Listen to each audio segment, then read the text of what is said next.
Hello everyone, my name is Nathan and welcome back to the best of 21 series between the Viper and Jordan 23. This is going to be Game 7 and the score is currently 3-all now. And my god, Viper playing that one so well back in Game 6, and he does seem to be very good in water maps. He does seem to be a lot quicker, he does seem to have slightly better micro as well. But unfortunately for him, this is not a water map, of course. This is Ghost Lake, and of course in Ghost Lake you do have this huge area of ice which you can't build on, but units can of course pass through it. But of course it's kind of interesting, I guess, in some way. But we do have Jordan 23 playing in blue as the Vikings. Of course this is a Viking war on a Ghost Lake, which is kind of interesting indeed. And he's playing as the blue, in blue even, all the way to the east of the map. We have the Viper also as well playing in yellow as the Vikings all the way up to the northwest of the map. And my god, Vikings on a land map, that's pretty damn cool, I guess. It's kind of interesting because Vikings not so great on land, as we probably all know. They don't really have such great late game stuff as well. The main sort of bonus, the main powerhouse thing is just water. Their navy is just absolutely great. But as for the land army, it's not so great. You probably won't expect these guys to go for infantry all the way through to the Imperial Age. It's not really the thing to do in Age of Empires 2 because infantry are just so underpowered here in this game, which is kind of a shame, but even so, that's just how the game works. And, well, Vikings gonna be kind of interesting. These guys probably will go for archers, then into crossbows, then into arbalests. That's what Vikings should probably go for, I guess. And gonna be interesting to see how these guys play out on Ghost Lake. Ghost Lake isn't really a map which you see all that often. It is sort of supposed to be one of those standard maps along with islands, but it's just one of those maps which nobody really plays. But you know, in this tournament we do see lots of very interesting games and lots of interesting maps because of those, and that's obviously going to make these games very interesting indeed. And as you can see on these guys' maps, Viper has a pretty decent map, I have to say. But even so, this is going to be Ghost Lake, which means that it can be kind of hard to wall up, especially with this ice around here, because you just can't build on ice. You can't just wall this up so easily. And although he can try to wall across this front, it's going to be pretty hard in Dark Age. But then again, we may expect to see drushing, because drushing is probably going to be very common in Ghost Lake. You have this huge expanse of openness here, which it's going to be so easy for militia to go through. And that's exactly what Jordan 23 is probably going to do. Viper, meanwhile, looks like he's going to be able to do it as well, but we don't know for sure. We have to see very shortly. But it looks like Viper now is going to try and wall across this front as I predicted, and it's going to be a nice place to wall. It's probably the best place to wall actually.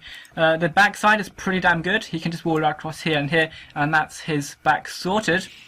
Jordan, meanwhile, well, his gold is looking decent actually, I have to say, but there isn't really a lot to defend or to protect with, and this is of course really bad on the front. It's pretty damn open.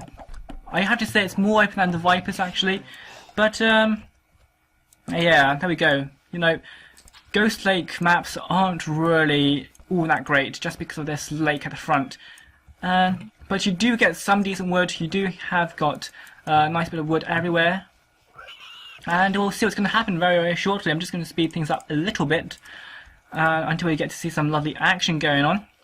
And these guys gonna go for a drush, well at least Jordan is, and Viper's gonna go and put her barracks down here as well, it seems. So I'm gonna go for a drush, and Viper apparently saying that Jordan's laning somewhere, I don't know where, but even so, that's part of the tournament maybe, I guess. You know, if you're gonna go up against the Viper, you might try to lane just to be a lamer, and just try to push that to your advantage, and just do as much damage as you can with that. And I'm just going to look at these guys scouting. Not bad. Both these guys haven't actually found each other's bases yet, but they will definitely in a very short amount of time. And obviously, if you're going to go for a drush, it's pretty damn useful too. Well, it's pretty important to actually scout your opponent before you actually go for a drush in the first place.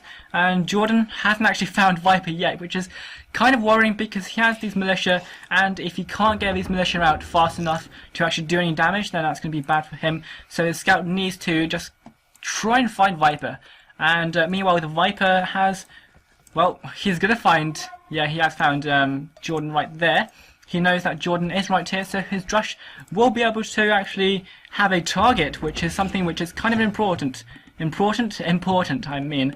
And, my god, come on, Jordan. Come on, I'm rooting for you, mate. No, I'm not.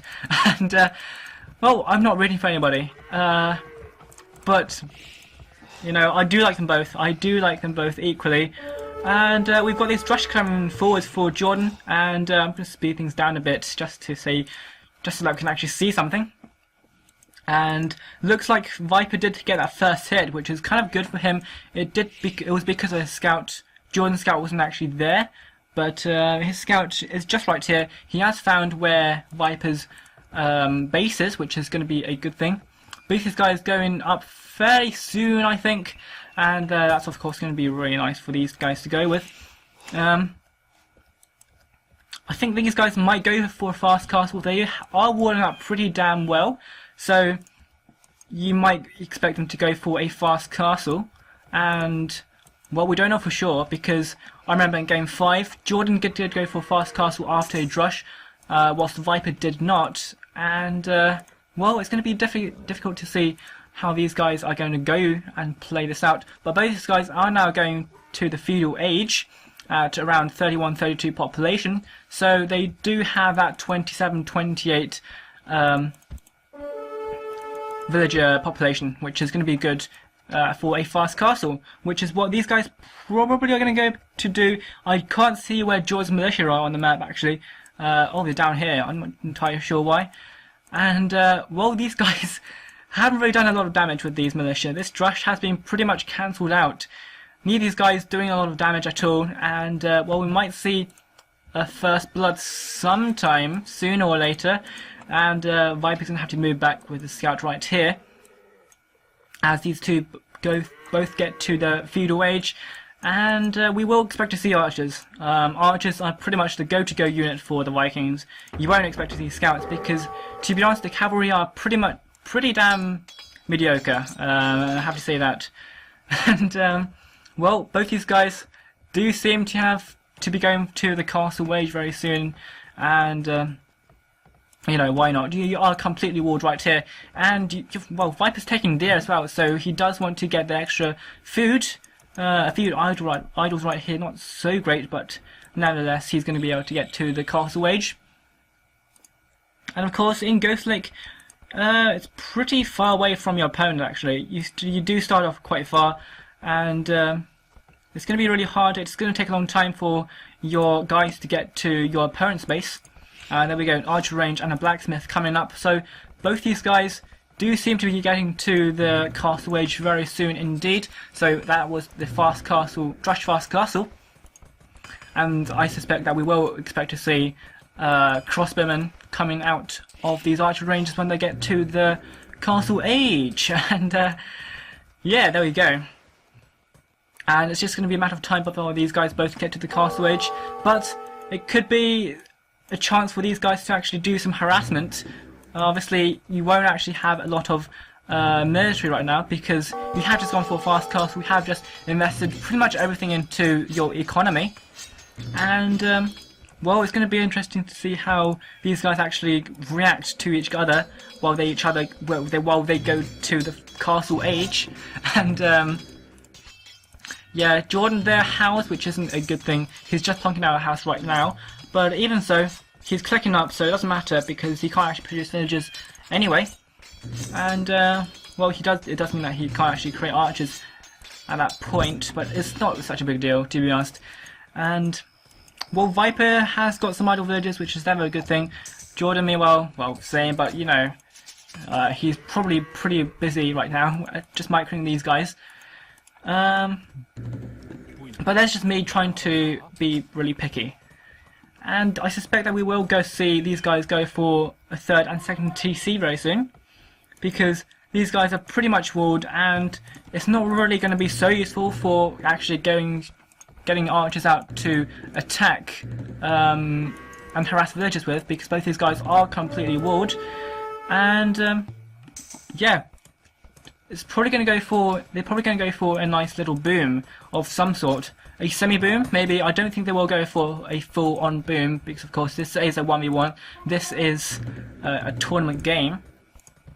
And, well, both these guys get into the castways right now, and the Viper has clicked up just a little bit before Jordan, and he will be able to get out to those archers, soon to be crossbowmen, and in fact he's going to push them out across the map right here.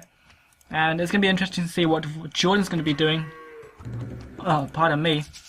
And, okay, there we go. Jordan has got his archers right here.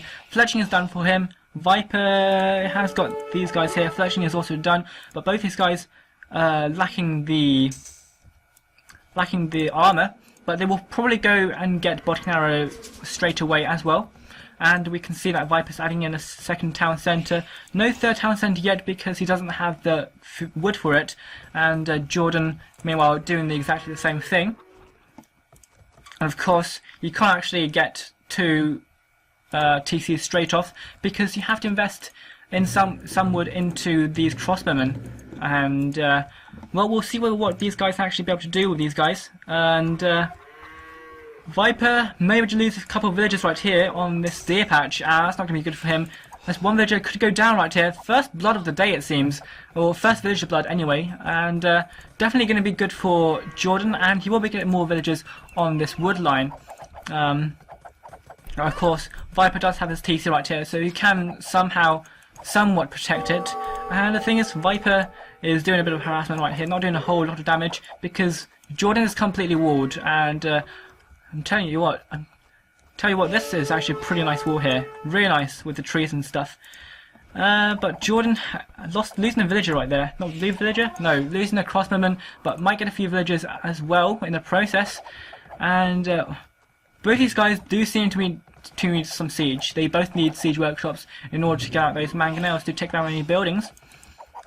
Because of course crossbowmen can't really get through buildings very quickly, although a small number can actually go through a passage wall in a reasonable amount of time, I guess. But for the time being, these guys probably going to try and just go for a bit of more eco. And we can see that the Viper has just got a siege workshop right here, so he will be going for mangonel. Pretty expected stuff to deal with these crossbowmen. And I don't think it will be long before Viper goes for a third TC. And obviously the Vikings do have a pretty nice economy with free wheelbarrow and handcart. So it does mean that their villagers are much more efficient, and they're actually pretty fast in order to dodge the arrows from the crossbowmen. But for now, Viper is going to try and go for these crossbowmen. Wow, losing a couple more villagers right here, not so great for him. And where's Viper's army? I went a bit of German right there. This could be bad for him though. He's losing quite a bit, but he hasn't actually lost any crossmen right there. But those guys got flattened, and man, one crossbowman left with 3 HP. And although Viper didn't actually destroy these crossbowmen on the first shot because he was attacking uphill, Jordan did not actually react to that quick enough. Meant that he lost pretty much all his crossbowmen, really. But Jordan does seem to be applying the pressure. He does have a pretty large group of crossbowmen, and well, Viper only has one group. A group of 5 plus a mangonel, but if he brings this mangonel to the fight, he can probably change this right round. And well, it's going to be pretty interesting to have these guys play this out. Viper doesn't not have the armor, so these crossbowmen are going to go down pretty quickly, and Viper losing 2 right there for... well, he just kills off 1 crossbowman from Jordan, and going to try and chase him down right here, while he sends another band over to Viper's base to try and pick off some more villagers. So Jordan is looking pretty good right here. He does seem to have map control, and sure, these crossbowmen were on the hill, but of course Jordan just has too many to deal with. And well, both these guys do seem to have three TCs now. 3 TCs up and running, and that is the Viking boom you want to have. And man, I've never actually seen a 1v1 Viking war before. Actually no, I have seen a 1v1 Viking war. But this is probably the second time I've seen a Viking war on land, actually. So, you know, it's actually kind of interesting, and a Scorpion right here for Viper here. Viper playing as Vikings, not Vikings playing as the Viper. That would be kind of strange. And I'm not entirely sure about the Scorpion right here. I don't know if this is a misclick or what, because Scorpion's not really the go-to-go unit to go with against crossbowmen. Sure, they do decent damage, and they actually do go, their bolts do go through these crossbowmen. But of course, mangonels, just with that huge, with just a lot more damage output, they can just one-shot these crossbowmen so quickly. So I guess their potential attack damage is a lot higher than the Scorpions. And I don't know, it's probably also quite easy to micro these mangonels, obviously with attack ground available for them.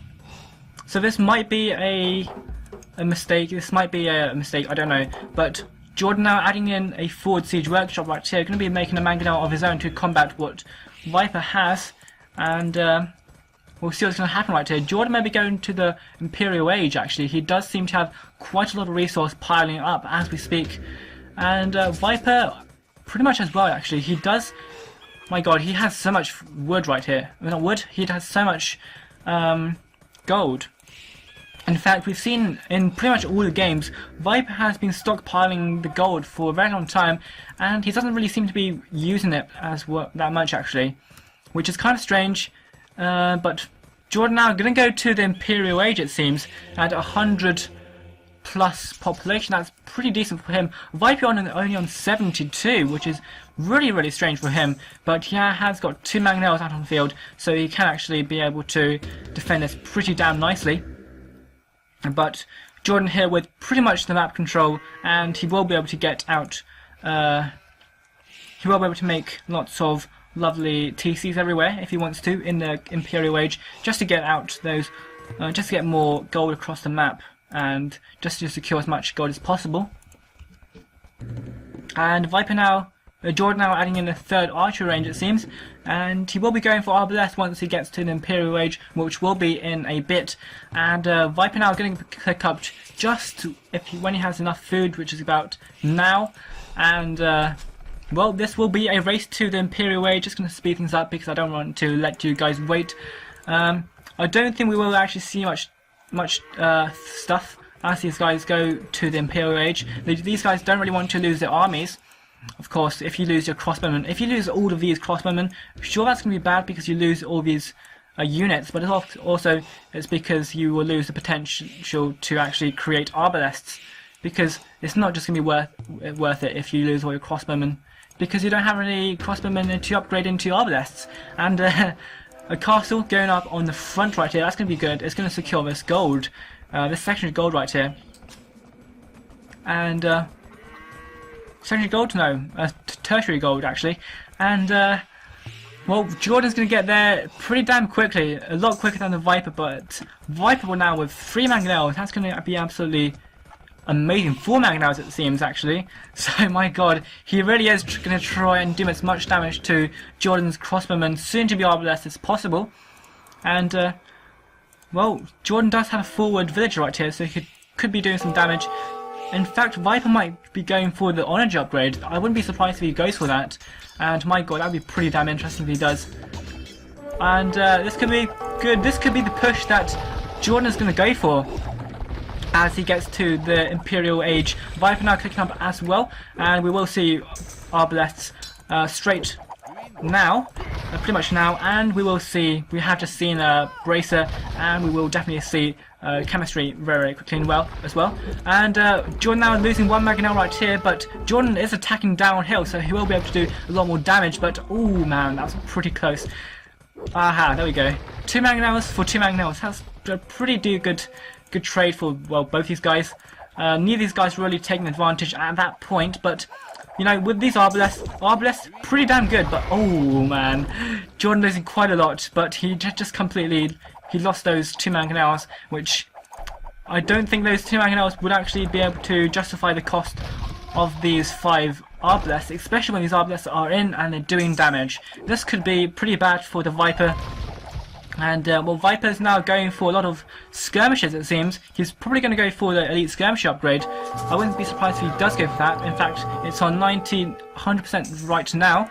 And Jordan's just going to push in right here. He's just disrupted so much eco, and he's just done so much damage. But these Elite Skirmishers could be a real threat to these Arbalests. But not if Jordan does go for Onagers and just completely destroys these skirmishes with them. It could be a possibility that that's going to happen. Chemistry is also done for Jordan, and my god, this is pretty damn good. This is a nice push for him. He's just gone through this. He's just gone through this gap and just completely denied all of this eco right here, denying this gold very, very nicely. And you know, if he gets through this back here and just sits on this hill, he will be able to pressure this gold as well. And that's pretty much Viper's gold gone, apart from this right here, which is pretty damn protected. And Viper now with Onager done, so he will be going for those lovely Onagers. Obviously the Vikings can't go with Siege Onagers, but you know, Onagers are pretty good against Arbalests. Look at that. Just so much damage output, and Viper is also repairing them. Ooh, Jordan isn't concentrating at all. But he just does have the advantage in terms of numbers, and I think also that the only thing that Jordan needs right now is a bit more siege, and that's exactly what he's going for. He's going for the Onager himself, and Jordan has quite a lot of resource in comparison to the Viper, who does not have quite that much. And the population difference is pretty phenomenal actually. 92 for the Viper and 134 for Jordan. My god, that's pretty damn huge. Oh my god, this... I just love Onager fights, it's amazing. Wow, both these guys just microing their asses off right here. But of course, Viper has to fight uphill, which is never ideal. But he will probably take that Mangonel down, not Mangonel, Onager down if he wants to. And it's going to be close, it's going to be really close indeed. But Viper is now kind of outnumbered actually in terms of the Onagers. He is still making them right here, and he is still trying to bring them in, but of course Jordan has his hill pretty much under control, and Viper with the Treb right here. This could be pretty interesting. If he plonks the Treb right here and just tries to snipe Onagers off one by one, and that's going to be pretty good actually. Onagers with their Trebuchets with their 200 attack, man, that's pretty insane. Name me another unit which does 200 attack at a time, my god. But let's see if Viper goes for a lovely Trebuchet shot on these Onagers. And there we go. This could be pretty cool. And oh, nicely done by him there, fattening that Onager pretty damn nicely. But Jordan is pushing in with these Onagers, and if he gets a few more rams as well, just to help with these, just to help with destroying these buildings, that would be pretty good for him. But for now, Onagers do seem to be working. They do seem to be the go-to-go unit for in terms of siege, and Jordan just cling onto this hill, which is really nice indeed. And Viper's not being able to actually push up this hill very effectively. He's losing so many Onagers right there, but then again, so is Jordan actually, and it's pretty damn cool actually to see all these Onager fights. That's pretty cool, and oh my god, Jordan's going to lose another one, but Viper does seem to be microing pretty nicely here. He is actually lacking chemistry, so he does not have that +1 attack as well. So that's making quite a lot of difference actually, especially when he's trying to fight uphill, and that's never a good thing. But right now, I think that Viper could actually add in a few knights if he wants to, but he is pretty damn low on wood, so he can't actually create any stables, but knights would be so good. The only thing is, these Arbalests will actually completely cut down knights, any knights that come through. That's not really good, really, actually. But this Trebuchet's going to go down, and that could be pretty much it for the Viper, actually. This game probably going to go to Jordan's favour. Viper saying GG right here, and My god, that's pretty cool. I love that Orange War. That's really nice indeed. And my god, that's probably one of the best Orange Wars I've ever seen. Jordan clinging to the sill, really nice indeed. And he just pushed that advantage to the limit.